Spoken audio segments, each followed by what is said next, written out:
Today we're going to be making the Creeping Chrysanthemum from the Pikmin games. So this video is a special occasion because it's a collaboration with fellow YouTuber Kerobyx.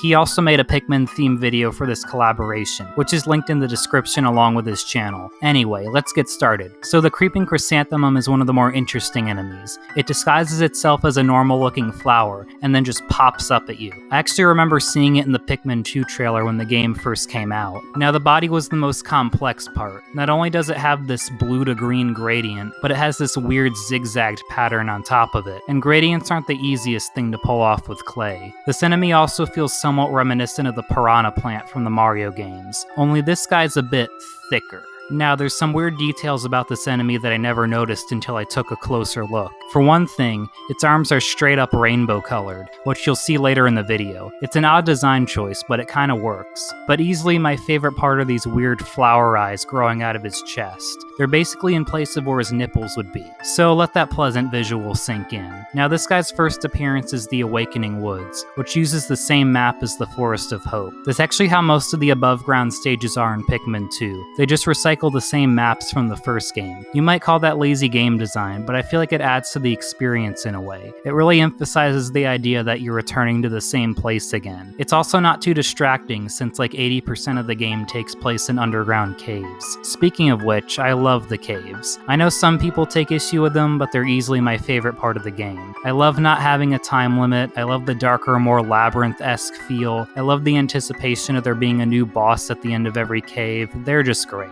Anyway, back to the Creeping Chrysanthemum. It was pretty much an all-day project, I just took my time with it. I also baked it in stages as well, as opposed to baking it all at once. This made it less fragile to work with.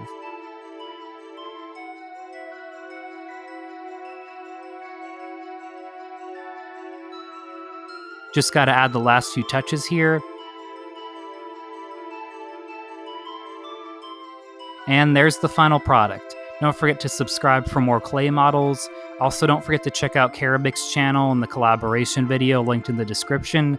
Thanks for watching, and peace.